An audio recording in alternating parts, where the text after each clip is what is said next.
맑고 재즈 선율처럼 따뜻한 커피의 세계로 여러분을 초대할게요. 커피 칸타타.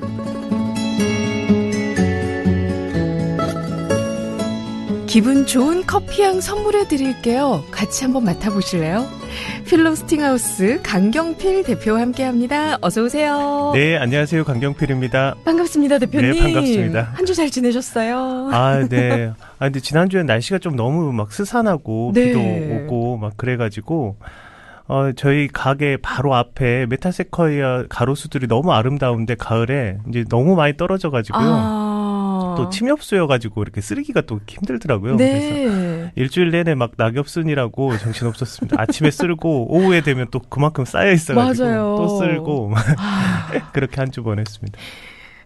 낙엽은 쓸어내면 되잖아요. 뭔가 네네. 마음에도 그런 찌꺼기들이 좀 있으면 좀 잘 씻어내버리는 오늘 이 시간 함께 해볼게요. 네. 노력해보겠습니다. 오늘도 참 뭐랄까 커피향이 너무 기분 좋은데 그런 얘기 누군가가 하더라고요. 잘 볶은 커피향이랑 그 낙엽 태우는 향이랑 좀 비슷하다. 아, 네. 이효석 선생의 수필이 있습니다. 낙엽을 태우면서 네. 라는 수필이 있는데 낙엽을 태우는 냄새가 갓 볶은 커피 냄새가 난다. 그런 부분이 있습니다. 네. 어떠세요? 한쪽 공감하시나요? 커피는 늘 볶는데요. 네. 막상 제가 낙엽을 잘 안 태워가지고 둘 사이에 이렇게 링크를 시키기가 조금 어렵습니다. 아차, 그걸 놓쳤네요. 근데 뭐 이렇게 낙엽 태운 냄새가 좋다고 그 수필에서는 묘사되어 있는데 제가 이렇게 로스터리 운영하면서 커피를 볶으니까 동네에 커피 볶는 냄새가 확 퍼져요. 네. 저는 동네 분들에게 좀 미안하기도 하고 죄송스럽기도 하고 그러는데 옆 가게에 계신 분이 너무 냄새가 좋다고 그렇게 늘 말씀해 주셔서 너무 네. 감사하고 다행이다 싶고 이렇게 하거든요. 근데 아마 낙엽 태운 냄새가 좋다면 커피 냄새만큼 아름다운 것 아닌가 그런 생각하고 있습니다. 아니 그리고 뭐가 죄송합니까? 그렇게 기분 좋은 향기를 그냥 공짜로 맡을 수 있게 해주시는 건데. 그래도 작업량이 많을 때는 네. 연기가 계속 나니까 죄송하죠. 기분 좋은 향기를 맡으면서 더 기분 좋은 상상하면서 또 커피 한 잔 생각나면 들러주실 것 같은데 낙엽 태우는 얘기를 해서 말이지만 여러분 날이 건조하고 아니고를 떠나서 낙엽 태우실 때 조심하셔야 된다는 거 이것도 좀 부탁드리고 이야기를 이어가 보겠습니다. 오늘 준비해 주신 커피 향이 정말 좋아요. 네네. 오늘은 특별히 파나마 게이샤 커피를 내렸습니다. 다시 한번 커피 이름이 뭐라고요? 파나마가 국가 이름이고요. 네.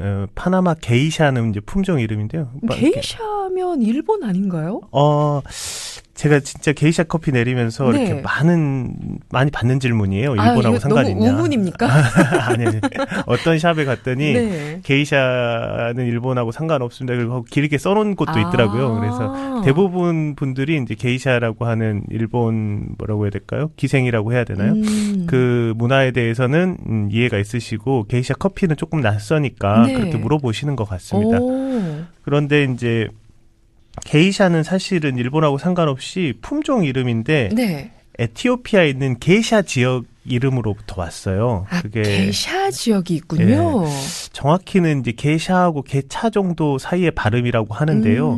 그게 이제 중남미 쪽으로 오면서 게이샤가 됐고 그게 굳어져 버렸어요. 그래서 다시 게이샤로 불러야 된다라는 흐름이 있고 네. 그렇게 표기하는 곳도 있습니다. 그렇지만 이제 널리 알려져 버리게 되면 이제 네. 수정이 안 되잖아요. 맞아요. 고려가 꼬레야 되듯이 한번 퍼져버리고 나면 그게 정식 명칭인 것처럼 쓰여지는 상황이고요. 지금 네. 게이샤가 그렇습니다. 그럼 게이샤가 그만큼 인기 있는 품종이라는 뜻일까요? 네, 이제 커피 품종은 뭐 100가지도 넘습니다. 근데 알려져 있고 사람들한테 회자되는 품종은 그렇게 많지는 않은데요. 네. 게이샤는 지금 커피 세계에서 가장 화제의 중심에 서 있는 품종입니다. 오. 근데 2004년도에 베스트 오브 파나마라고 대회가 있어요. 커피 경진 대회 이렇게 생각하시면 되는데요. 네. 에스메랄다 농장이 이제 파나마 지역 그 농업 경진대회에서 우승을 한 거죠. 네. 한 번 하고 끝나는 게 아니라 연거푸 우승을 했었는데요. 2006년에 심사위원으로 참여했던 사람 중에 한 명이 이 커피를 마시고 신의 얼굴을 봤다 이렇게 평했어요. 그래서 신의 커피 이런 닉네임이 덧붙여졌거든요. 오. 그래서 베스트 오브 파나마에서 입상한 커피들의 경매가도 엄청나졌습니다. 2004년, 네. 5년, 6년도에도 세계 기록을 세우면서 사람들을 놀라게 했는데 네. 그때하고 지금하고는 또 전혀 다른 상황이어가지고요. 지금 올해 가장 비싸게 팔린 게이샤 커피는 그 생두 기준으로 1kg에 우리나라 돈으로 하면 1,000만 원이 넘었습니다. 1kg에 1,000만 원이요? 네, 네. 이야, 이거 지금 저희 그 스튜디오에 달려있는 카메라들도 놀라가지고 지금 움직이고 있었어요. 1kg에 1,000만 원? 그럼 이거 음료 한 잔의 원가가 얼마인 거예요? 뭐 한 잔 만드는데 한 20g 사용된다고 하면 네. 원가만 보면 20만 원인데 그건 이제 생두니까 그걸 네. 또 볶아야 되잖아요. 그렇죠. 그걸 또 누군가 내려야 되잖아요. 네. 인건비까지 합치면 뭐 이렇게 일반적으로 매장에서 이렇게 판매할 수 없는 가격입니다. 그런 매장도 없고요. 이렇게 경매로 들어오는 게이샤를 이렇게 팔 수 있는 루트는 없다고 생각하시면 됩니다. 이거 한 번씩 이렇게 원두 이렇게 좀 갈아낼 때마다 그건 내가 갈리는 느낌일까? 이거 아까워서 갈겠습니까? 손 떨려서 볶기도 좀. 그러니까요. 뭐 커피 한 잔 가격도 어마어마하겠네요. 네네네. 일단 뭐 유통되는 커피도 그렇고 경매에 나오는 커피도 그렇고 뭐 일단 기본적으로 우리가 알고 있는 그 가격하고는 확실히 다른 건 있는 것 같아요. 네네. 보통 이제 방금 제가 킬로그램당 1,000만 원 이렇게 얘기 드린 것은 네. 경매가 기준이거든요. 경매에 나오는 커피들이 있어요. 네. 그래서 이제 그런 것들은 너무 특별한 가격이고요. 일반적으로 이제 유통하는 건 같은 농장이라고 하더라도 네. 조금 다른. 네, 이제 우리가 대회 나갈 때는 원래 조금 더 힘줘서 나가잖아요. 맞아요. 그래서 그런 커피들조차도 가격이 엄청납니다. 뭐 10배, 20배 뭐 이렇게 생각하시면 되고요. 그 10배, 20배 할 때 그거는 싼 커피 기준이 아니라 우리가 스페셜티라고 불리는 커피 일반적인 가격보다 10배나 20배 정도가 일반적으로 들어오고요. 네. 그런 정도 커피들은 이제 아주 뭐 귀하긴 하지만 아주 접속이 안 되는 건 아니고 구할 수는 있습니다. 얼마든지. 네. 그리고 이제 파는 매장들도 있고요. 근데 네. 저도 이렇게 모니터를 쭉 해보면 이제 파는 곳에서조차 10배, 20배를 받을 수는 없으니까 그렇죠. 보통은 로스팅 하시는 분들, 매장 운영하시는 분들이 그 커피를 소개하고 싶거나 뭐 본인이 음용하고 싶거나 이런 욕망들하고 이제 덧붙여서 거의 네. 큰 마진 없이 이렇게 하는 경우들이 있는데 큰 마진 없어도 일반 소비자들은 되게 비싸네 이렇게 그렇죠, 생각하시는 그렇죠. 경우들이 많습니다. 야, 오늘 그 커피를 내려주셨는데 네. 유난히 향이 더 좋게 느껴지네요. 가격을 알고. 그러니까 가격을 듣고 나니까 이게 좀 뭔가 특별한 것도 같고 처음에 이렇게 말씀을 드릴 때도 기존에 지난주와 그 전주에 내려주셨던 것보다 좀 더 맑은 느낌이 있다라고 네네네. 말씀을 드렸거든요. 네. 네, 그렇게도 느끼는 분들이 있으시다고요.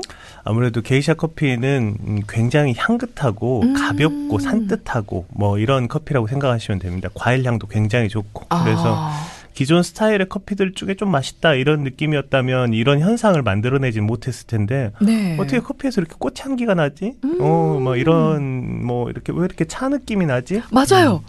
이런 일들 때문에 좋아하든 좋아하지 않든 게이샤 커피를 마시고 이건 다른데 확연히 구분되는 지점이 좀 있습니다. 사실 저는 이제 그 단 커피를 좋아해요. 바닐라 라떼 이런 것도 시럽 많이 들어간 네네네. 거. 그래서 사실 이렇게 내려져 있는 커피를 맛봤을 때 제 입맛에는 네. 그냥 똑같이 쓰고 똑같이 약간 좀 신맛이 강하다. 약간 네. 탄맛이 좀 있네. 이 정도만 네. 구별을 했는데 네. 오늘은 확실히 그 차이 느낌이 좀 더 있다라는 말씀이 뭔지 정확하게 알겠어요. 네네. 확실히 구분이 되니까 이런 현상이 좀 잘 안 꺼지고 있습니다. 매번 이제 경매가 같은 것도 갱신하고 있고 네. 날로 비싸지고 있고 그래서 커피 전문가들 중에는 한참 전부터 이건 너무 신기루 같은 현상이다. 말도 안 된다. 다 여기 너무 과몰입해 있다. 뭐 이런 얘기들이 늘 나오고 있어요. 네. 그렇지만 이 상승의 흐름은 어쩔 수 없어요. 어쩔 수 없이 계속갑니다. 네. 이 이야기를 한 번만 들으면 또 드시고 싶잖아요. 신의 얼굴이라는 궁금하잖아요. 그러니까 계속 이 상승 일로를 겪고 있고요.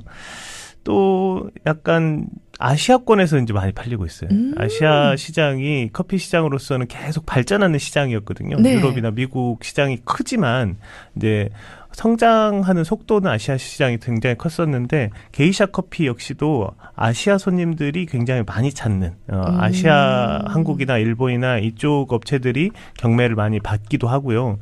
그래서 돈 많은 아시아인들이 커피 맛도 모르면서 먹는 것 아니냐 이런 비아냥도 좀 있는데요. 네. 근데 그렇다기보다는 아시아 쪽이 이제 커피를 선도하기 시작했다 이렇게 보는 게 더 합당한 판단인 것 같습니다. 그래서 논란은 늘 있는데 네. 쉽게 사그라들 것 같지는 않습니다. 자, 그렇다면 보통은 이렇게 뭐랄까 생산이 됐을 때 그 가격대도 굉장히 잘 책정이 되고 네, 많은 네. 분들이 관심을 갖는다면 네. 이곳저곳에서 같은 걸 재배하려고도 할 텐데 그러면 좀 가격도 내려가지 않을까도 싶고요. 네, 실제로 이제 파나마에서 히트쳤던 이 게이샤 커피가 네. 근접 국가들이죠. 코스타리카나 과테말라나 뭐 페루나 뭐 다양한 국가들로 이렇게 콜롬비아까지도 이렇게 나눠지면서 여러 지역에서 게이샤들이 나오고 상대적으로 파나마 게이샤보다는 좋은 가격에 거래되고 있는 것도 사실이어서 네. 꼭 파나마 게이샤를 고집하지 않아도 상당히 맛있는 게이샤를 맛볼 수는 있습니다. 오. 그렇긴 한데 기본적으로 게이샤 품종 씨앗을 구하는 일이 그렇게 쉽지는 않은데요. 이제 파나마가 굉장히 특별해요. 그래서 대부분 다른 산지들은 소규모 농장들이 많은데 네. 파나마는 중규모, 대규모 농장들이 많거든요. 그래서 이 게이샤 커피 씨앗을 거의 독점하다시피 하고 있고 소농들은 이 게이샤 커피의 재배가 생각보다 까다로워서 네. 또 씨앗을 구해도 재배하기가 쉽지 않은 그런 상황이기도 하고요. 네. 게이샤뿐만 아니라 새로운 품종을 도입을 하면 몇 년은 놀아야 되는데 말하자면 수확이 없는데 그걸 견디기 어려우니까 작은 농장들은 도전하기 어렵기도 합니다. 또 이 신의 얼굴이라는 말을 탄생시킨 그 화제의 심사위원? 그 출품한 에스메랄다 농장. 네네. 에스메랄다 농장의 농장주는 사실은 미국인인데요. 뱅크 오브 아메리카 은행장 출신입니다. 그리고 뭐 근처에 또 다른 대농장인 아우로마르 농장은 파나마 중앙은행장을 역입한 인물이 농장주예요.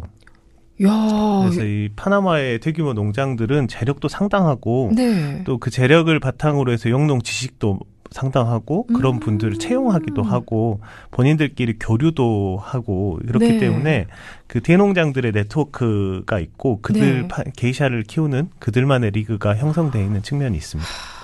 약간 좀 뭐랄까 소외감도 좀 드는 것 같고 뭐랄까요 이곳에서조차 빈부격차가 발생해야 하는 것인가. 네네. 그래서 게이샤 커피에 대한 실험들도 꾸준히 하고 있는 곳이기 때문에 어쨌든 양질의 품질의 커피들이 또 그쪽에서 생산되는 것도 그런 이유입니다. 그만큼 또 진심으로 커피를 대하기 때문에 그 또한 가능하지 않을까 싶어요. 네네. 뭐 혁신이라고 하는 게 쉬운 일은 아니니까요. 맞아요. 네.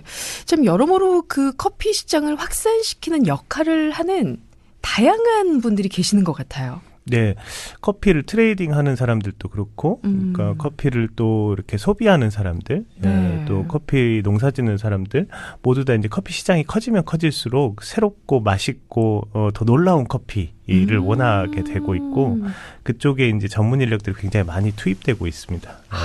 전문 인력들까지. 네네. 뭔가 뭐 그냥 심고 때 되면 물 주고 뭐 이렇게 필요할 때 그냥 비료 주고 키우면 되는 거 아닌가가 아니에요. 그렇죠? 영농 전문가도 투입되고 있고 화학자들도 많이 투입되고 있어요. 왜냐하면 발효 과정에서 네. 어떻게 하면 더 맛있는 맛을 낼 것인가 이런 것에 대한 관심들도 증대되고 있어서 네. 점점점 이렇게 커피 전문가들의 대화 수준이 높아지고 있어서 알아먹기가 힘듭니다. 아유, 전문가께서 또 그렇게.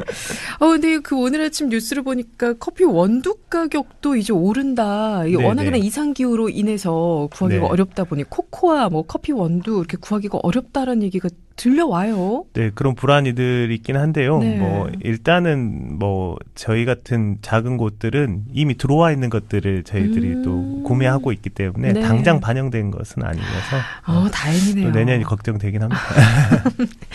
그 사이에 좀 안정을 되찾을 수 있으면 좋을 것 같은데 오늘 기분 좋은 커피 여러분께 좀 소개해드려봤습니다. 어떠세요? 여러분도 한번 게이샤 커피 기회가 된다면 향이나 맛을 한번 보셔도 참 좋을 것 같아요. 네네. 기존 커피의 편견을 깰 수 있는 좋은 기회가 될 수 있습니다.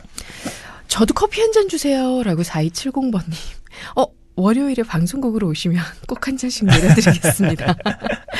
그리고 8946번님, 우리 아내는 베트남산 위즐 커피를 즐겨 마셔요 라고 하셨는데 네네네. 위즐 커피는 어떤 커피인가요? 위즐 커피는 제가 잘 모르는 분야가지고 베트남에서 나왔다는 이것도 한번 그러면 다음에 대표님이 또 소개해 주셔도 좋을 것 같아요. 아랍의 커피 전문점이 많이 생겼다라는 7540번님 문자도 있었고. 네. 저 아랍 커피의 소식도 잘 몰랐는데. 네. 얼마 전에 저희 지인이 두바이를 갔다 왔는데 네네. 거기 그 황금 올린 커피가 있더라고요. 역시 다르구나. 네, 부가 다르니까. 예. 그 사진 한번 기회가 되면 보내드리겠습니다. 네. 자, 이렇게 오늘 커피에 대한 이야기 나눠봤는데 오늘 어떤 음악 또 소개해 주실까요? 오늘 파나마 게이샤 이야기를 해가지고요. 파나마 출신 뮤지션 음악을 골랐습니다. 재즈 피아니스트인데요. 다닐로 페레즈라는 재즈 피아니스트인데 그래미상을 2번 정도 수상한 상당히 그 인지도도 있고 인정도 받는 뮤지션입니다. 네. 그 다닐로 페레즈의 음반 중에 파나몽크라는 음반이 있어요. 그 재즈 피아노의 전설 텔레니어스 몽크를 이렇게 트리뷰트한 음반인데요. 그래서 파나마하고 몽크를 합성해서 파나마의 몽크라는 의미인데 자신의 별명이기도 합니다. 파나몽크가. 그래서 다닐로 페레즈가 자신이 사랑한 몽크의 음악을 연주해가지고 모았는데요. 가장 대표곡이라고 할 수 있을 것 같습니다. 몽크의 라운드 미드나잇이라는 곡을 다닐로 페레즈가 연주한 버전으로 들어보겠습니다. 네. 크게 들으시면 중간 이후에 허밍을 하다가 막 이 피아니스트가 스캣을 막 해요. 재즈 피아니스트라 그것도 가능한가 봐요. 네네, 그런 아티스트들이 있는데 혼자 이렇게 막 그 흥에 해가지고 근데 그것도 작게 들으시면 뭐가 음질이 이상한가 이렇게 생각하실 수 있는데 좀 크게 들으시면은 스캣을 굉장히 또렷하게 하고 있습니다. 자, 그렇다면 여러분 지금 살짝 볼륨 한번 올려보시고요. 이 곡 들으면서 우리 강경필 대표와도 인사 나누겠습니다. 오늘 말씀 고맙습니다. 네, 감사합니다. 다닐로 페레스의 라운드 미드나잇 흐르고 있어요. 이 곡 들으면서 안전운전 해주시고요. 저는 3부에서 여러분 기다리고 있을게요.